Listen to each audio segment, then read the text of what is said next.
Welcome, YouTube. Today we're going to talk about my favorite topic this year in Valorant, Waylay. That was unbelievable! Waylay believers rejoice! Thanks for the shout out, Doug. That's me, Waylay believer. Pretty much Waylay's biggest fan. I've been championing for Waylay to see more use on the VCT stage all year, like since her actual release, even before the buffs. But boy, was I surprised when we kicked off Champions and we saw Waylay being used every single day. Now, obviously not on, something like every single map, but diverse enough. So today we're going to take a look at some good success cases that I think have now shown to a lot more people what value Waylay can actually bring other than just being another cool dive duelist. So let's jump right in. Okay, so first we're going to take a look at a couple of examples from Fnatic. Now, I'm going to use Fnatic as an example as kind of still the old way to use Waylay, which is obviously a little funny considering she was only released this year. But as we just saw, one of the biggest uses that you're going to see is that, okay, Waylay's got a really good dash. So not only can Waylay dash out, obviously there's a little bit of an activation time, but it has a double dash. So Kayak can kind of sit outside on the on the outside of the site and still dash to safety and get that first kill, back out, and then reset with the team. All right, pretty good. The next example is just a classic set play from Waylay that you can use pretty aggressively even on the defense. So you've got things like the aftershock, the fault line, the saturate from the Waylay as well. You can dash in, and then you can still get out. So even if the opponents have smoked off one of the choke points here, even without vision, you can try for these if you think you have a pretty good read on the round, because you can just teleport back to safety. Okay, neat, pretty basic value of Waylay. Another example of Fnatic using Waylay in a pretty neat way is going to be this execute on the attacking side. So Fnatic, they really utilize the fact that they picked the Breach and the Astra to go with the Waylay. One of the biggest weaknesses that people identified of Waylay was that she didn't seem as self-sufficient as some of the other more common duelists. So obviously Jett back in the day, very self-sufficient with the cloud burst. You can survive on the site no matter, even if you're out in the open. You can try to buy a little bit more time. You've got Raze with paint shells. Maybe you only used one satchel to get in, things like that. You've got Neon, of course, with the relay bolt, the stun that's quite fast, and then also the slide to really extend that angle, things like that. Whereas Waylay, yes, you have the saturate, and it has been buffed where now I think it's pretty viable, but you're kind of just out in the open, right? You don't really have as many options. So what Fnatic's going to do right here is they're going to use Astra double smoke instantly to cover both choke points. So if you take a look at the minimap, this gets covered, and then Kayak's going to land on the bookshelf right here. So Kayak's main goal on this initial dive is going to be just to identify if they have to worry about the deeper part of the site. On B site, generally, you can find other ways to try to get on here, but the biggest worries is obviously whoever's hiding here, where we do see Xpharaoh, and then if there's backup waiting in this area, that's not as easy to clear. So you use the fault line and, of course, the double smokes to allow Kayak to double dash on. And land right there, he's going to be able to throw the saturate onto one side, actually gets the pick on Heaven, and now they're able to reset, and Kayak actually had his ult the whole time. So I love this, that it basically works kind of like an interesting double duelist take, but just with Waylay, where Waylay is able to go in, get the initial dive, then teleport back out, and now the real execute begins with the Waylay ult again in case backups coming in, and then the rest of the team will be able to file in. This is all great, but let's be really honest, this was kind of how Waylay was being used initially, right? Okay, there's weaknesses for self-survivability, so let's make sure that we supplement it with other agents. Maybe we go with the double initiators, things like that. And that's why a lot of teams shied away, because if we're going to do that, why don't we just use Neon or Yoru, right? Where we can do so much more on their own. Why are we having to basically shore up our weaknesses through our composition? Now, do I think this is bad? No, I don't think it's bad, but I do think it's a little bit limiting. And I also think Fnatic gets away with it because it's Fnatic. Now, whether they'll get away with it throughout the entire tournament is a different question. But Fnatic is a roster that can get away with a lot of things because of the players that they have. And so something like this, where you're committing all of it just for Kayak to be able to do these things, and then you have follow-up with players like, Chronicle, Alpha, or even Boaster, obviously, just fragging out, and Crashies as well, the entire roster. This can work, but I think this is already a bit of the old style, kind of the baseline one-dimensional style of Waylay. So what else can Waylay actually offer that makes me think that Waylay really is going to be the next big thing? So as we take a look at these other teams, I want you to keep in mind the fact that the real value of Waylay comes from her being able to do all of these, right? Obviously, some different compositions in there. Like we got a couple double duelists with the Yoru, we've got a couple with the KO coming in, and some different maps. But just the big value comes in the fact that you can mix and match a lot of these styles. First off, it's going to be Aspas on the Waylay, which I was not expecting, but having seen it, I'm kind of a believer. And of course, MIBR showing up against Billy Gaming. It's going to start right away on the attacking pistol, the very first round that they played on Corrode. Now, this is a composition that NRG showed in the Americas, and I actually quite liked it initially, and now MIBR's picked it up as well. Right off the bat, they're going to go for an instant rush to fight for B main. You go for the double dash, and then you're going to get supporting util. This just, baseline, I think it's a nice pistol strat, right? Because of the double dash, you have more reach than a lot of the other duelists, and so you're going to be able to instantly get that burst for the first contact, and on the pistol, if you can get first contact and you win that, it's a 5v4, it makes things a lot easier. It's just a nice little tool to have in your back pocket. Now, right away in round 3, MIBR, which, by the way, this is after they had lost the anti-eco, so a bit on their back foot. But I love what they do here because, to me, this lets me know that you've thought about what makes Waylay strong. So a lot of times when you think about Waylay, you're thinking about the double dash, right? You're like, double dash, get a kill, TP out, which is great. But what we're going to see here is that Aspas has a Hero Vandal, so you only have one rifle. So off the rip, what we're going to see is, first of all, a flash right here to identify the first point of contact. TP gets put down by Aspas. No dash, but you're utilizing the fact that you have a Viper wall to isolate angles. So you have the TP, right? You have Aspas. You're trusting that generally he's going to be pretty good for that first duel. But even if he gets in danger, he can TP back out. So he's kind of acting like a chamber would in, a chamber-centric composition on attacking side. You're trying to get that first contact, get the kill, and then TP out. And you've cut up the angles where obviously you could get spammed, but in the case that you don't, you only have to worry about this one angle. Then you're going to pop flash onto this side while putting out smokes to make sure you only have to worry about the one corner behind the box, and then the main force being here, going into the site. So Aspas, once again, still able to get in through safety. Now that you know it's safe, he doesn't have to use the TP. He's then going to the refract, the TP back. Then he's going to use the saturate to make sure his team can continue to follow up. So instead of having to use everything as a combo, you're seeing them focus on the fact that, okay, Waylay can actually also just act as a chamber, where if we've got a great fragger, we can trust in that to try to turn rounds around. So this is another round that convinced me that MIBR had put in the time to practice with this composition. It wasn't just a, blindly copying NRG's comp scenario. So what we're about to see is we're going to see MIBR set up the Waylay for success with the Paranoia and the Toxic Screen. It's a nice combination of util to make sure, once again, that the Waylay only has to fight for this one spot on their own. And then during that, they'll continue to support on this side and keep people at bay with a pop flash. Waylay will refract back, but look at what happens right afterwards. So far. And K-Knight's not far off.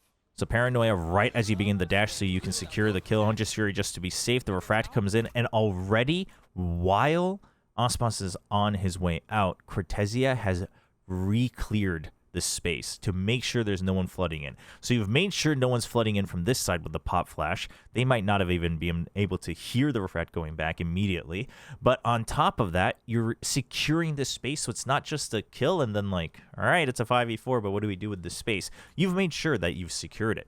Now take a look at the defensive side. Once again, it's very clear that MIBR is leaning heavily into what I like to call the chamber portion of Waylay, which is going to be the fact that you have ATP somewhat on command, so you can set up on these very aggressive angles. So right off the bat, we're going to see on the minimap, Aspas is going to take a very aggressive angle, a little bit wide out over here on A main.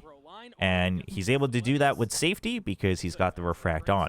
Now, if we skip forward to the rest of this, we're actually going to see, you can see that Aspas bought the dash, right? So he's got the light speed in his pocket on the right side of the UI. And look at the minimap. He slowly creeps in behind this box on A main. Now, if you watch the match, you'll know that eventually he gets one more kill, but he doesn't have time to dash back out, so he ends there. But he's still got 2 on the round, so obviously very good round for Aspas. But I think this is good too, because let's say you go for the refract, you clear, and you didn't have to TP back just like Ospas did this round, then you can hide, especially if you have something like the box where you can basically go for one extra kill, peek or duck back in rather, and then dash to safety. So you can now combine the advantages of Chamber and Jett in being able to take aggressive space and then keep it, whether it's on the defense or obviously on attack as well if you need to kind of secure a spot on the map. Now, last but not least, obviously we saw a clip of it in the beginning, but set plays. Set plays are huge. We saw some good ones on Corrode even during the season, but this is just huge. It's also an amazing time to do it on the bonus.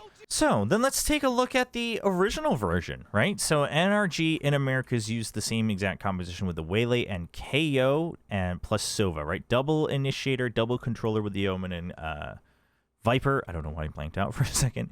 But then the Waylay as the solo duelist. So how does NRG use it? If we were to compare MIBR's use of Waylay as mostly the chamber style of Waylay, right, taking a lot of contact, aggressive contact with the refract, and then being able to, go off of that with the rest of the team, NRG have a little bit of a different take. We're now in round 8, and I have yet to see Mata use the refract off the rip.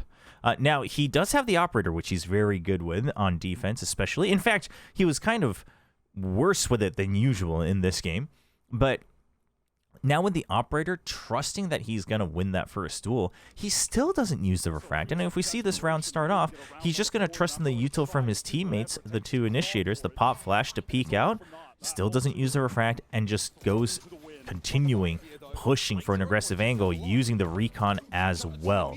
So instead of having to use a piece of util that they think is going to be important in an actual fight, they'll use the double initiator and the fact that he's very good with an operator to set him up for success in a very aggressive angle, as you would say a Jett. So instead of more of a chamber style where you're being kind of self-sufficient with aggressive angles and kind of off angles, now you're treating it more as a Jett of like, okay, we'll set you up with the operator. Now you're going to be on your own. You've got a dash to, get out of danger if you really need to. But then now we can have something like the refract for when we need to fight, and you save it until the retake. And NRG does this a lot. Now, that doesn't mean that's the only way they use it, though. A couple rounds later, on round 10, it's the first time he actually does what I would like to call the chamber, where he's going to use the refract to try to get an aggressive fight early on in the round. Now, one more interesting thing I noticed in the second pistol of this game was how they used the Waylay to not just break crosshair placement, but to really be more of an instant drone. So what we're going to see here is, if you look at the minimap, this is Chichu. We're looking at his POV on the A side. He's going to get more or less spotted, right? A 0 point gets thrown, he breaks it. And immediately afterwards, we're going to see Mata follow up. But instead of something like a paranoia first and then Mata dashes in to be safe, it's more Mata goes in, checks, and then he's set up for victory. So the 0 point comes out. They know someone's there. Mata dashes in, and then the paranoia comes out.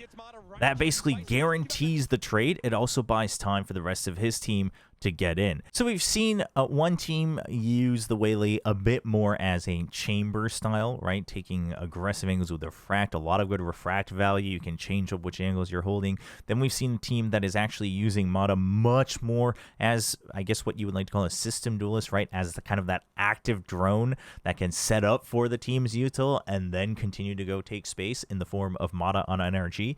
And now we're going to see DRX come in with the double duelist, which, by the way, I think is probably the best way to use Waylay, or at least the best way that you can apply to pretty much any map, where it's going to be Waylay plus Yoru.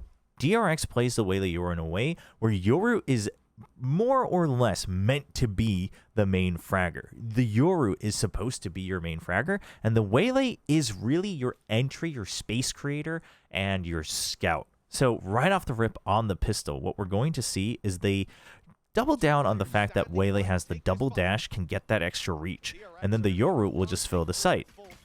So Hyunmin goes in, double dashes, meanwhile the TP onto the site itself. So why is Flashback able to go here? Because Hyunmin dashed up high and didn't see anyone here or here, right? Goes for a fight, kind of lands a little bit off of the bookshelf, goes for a fight here, but we know that the Yoru is going to be relatively safe because that angle isn't quite cleared yet. So Hyunmin can go in, get information, distract them a little bit, and then the Yoru sets up while they go for a wraparound. So now you've got extra angles where you can kind of pinch onto the site. Now, round 6, this one, I think if you watch the game, you'll remember. This was a really, really good execute from DRX, but there's a lot more going on here. So initially, we're going to see Waylay use her ult on the main portion of the site, just to get a reaction. And boy, is the reaction big. You're going to see the KO null command come out, we're going to see the paranoia come out, and a cloudburst as well. But during all of this, if you look at the minimap, DRX had no intention to work off of it, right? They have an extra ult as well in the Hunter's Fury, so does Team Liquid. But they have other ways to get onto the site, and they really just wanted to see what the setup was from Team Liquid and see if there's any reaction. Does the gate crash get broken right away, right? Do we hear other util? Whatever else it might be. It doesn't look safe. The clone's going to go in. Eventually it gets popped, so obviously the gate crash not going to get taken. Eventually it gets erased. And so DRX, they just chilled. The null command's going off. We're going to wait that out until we have our abilities again. And soon enough, we're going to see smokes come out to cover the choke points over on Heaven. And then look at the actual entry that comes in. Drone to scout first. You find one. Gate crash goes straight up, down the middle, out into the open, which is insane, by the way. Okay, so let's take a look at a different angle here. So the saturate is going to cover this back corner.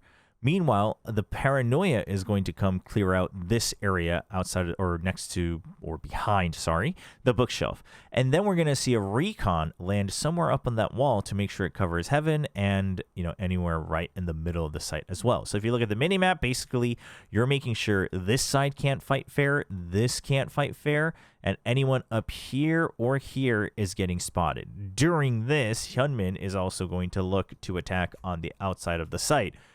And the gate crash is just sitting in the middle. And then a Hunter's Fury comes out. So it's looking to clear out the middle of the site. Hyunmin gets the scout, gets the tap. Meanwhile, Flashback has gone all the way deep into the site, and nobody knows because the two guys were pushed away with the paranoia. If we rewind and take a look again, look at the minimap. Two guys are running out. One gets caught on the way out. Kamo's trying to chase forward because of the Hunter's Fury, and he's weak. And Flashback's able to just clean the site. And so this is the strength of Waylay plus Yoru, where now you have two people that can dive and two people that can also exit. And then the Waylay can actually basically be an extra initiator for the Yoru this time with the saturate to make sure that you just pop out of nowhere into the middle of everywhere, and you're still safe with the other utility. Other times, the Yoru is going to flash for the Waylay, but that order can switch up every single time. So let's talk about what that reverse looks like, because we see it a couple times on Bind. Right away on the pistol, if you look, it's going to be Hyunmin who gets bought a Ghost so he can buy full util. So the Waylay obviously intending to go for a very deep dive. Toxic Screen goes up, and DRX doesn't care. Okay, this is a good place to stop. So double dash goes in. Obviously, Refract was used here in Hookah as well, so Hyunmin can always go back out to safety. During that, Haunt comes in to make sure that you're clearing this area, and I guess all the way up to here as well. So you've got Haunt to cover the right side and right under the window. Meanwhile, Yoru Flash comes out over on this wall to make sure that the very front of the site is being covered. Hyunmin, during all of this, dives right into the site behind the boxes, where you only have to worry about this, you know, the angle on CT, and then, of course, here, and I guess in the tube as well.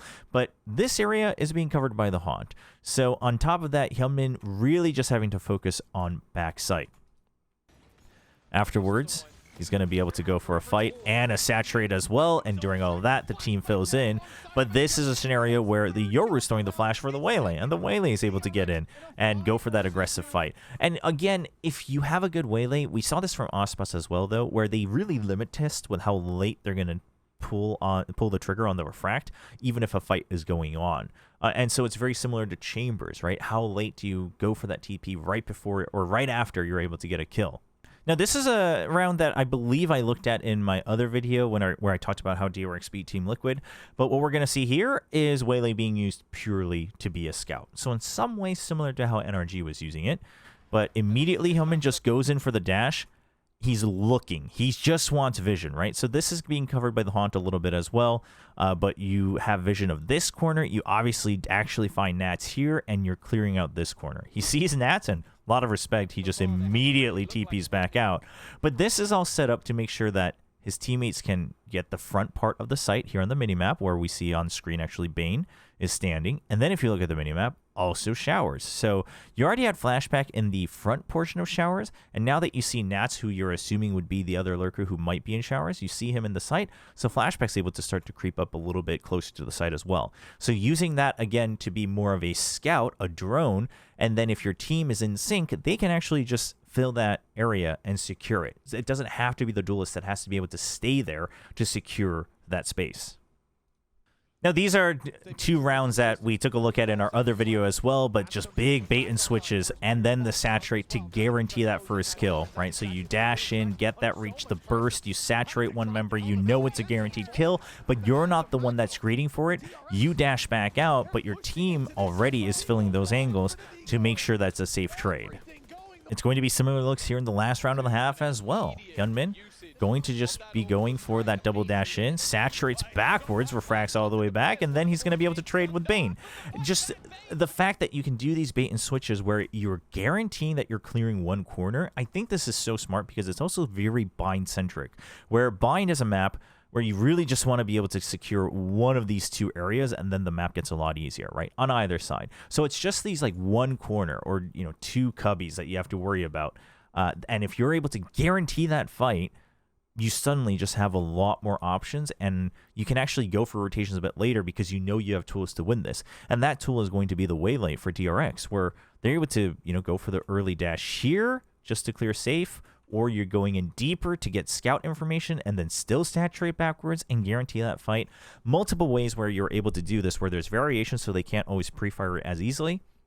And then once you get that, even if you don't have the rest of your util, it gets a lot easier. Also, again, you still have the Yoru to go for other ways to dive into the site if it really comes down to it in the end. So they have these extra layers, and then think back to everything else that we've seen from the other teams and combine all of these options as possibilities.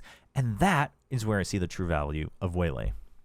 So there you have it. Across these teams, I think we now have some good examples of all the different ways that Waylay can be used. You can use Waylay as a chamber who's holding off angles. You can use Waylay as more of a scout and a drone who's able to get extra reach. You can use the Waylay more like a Neon who is going for the deeper reach in something like a double duelist composition. You can use the Waylay to guarantee winning that one fight similar to a Raze or a Neon. You can use the Waylay like a Jett with an operator. Once you get that angle, you're holding it and then you've got to dash back out. You can use the Waylay as a bit of a secondary initiator just like Yoru, and then switch back and forth. That whole arsenal is what I think makes Waylay so strong. And I'm glad that we're able to see it across these games because I've finally had some people come in and say, you know what?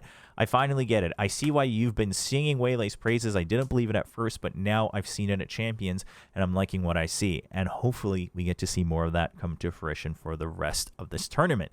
So let me know down in the comments below which version of Waylay you liked the most so far in the opening couple of days of the tournament. And of course, don't forget to leave a like and a comment below as it helps the channel a lot. And if you haven't yet, make sure you subscribe to the channel for future videos as well, along with our live watch parties, which will be happening for the rest of the tournament. That's going to be it for this one. Thanks for watching, and I'll see you all next time.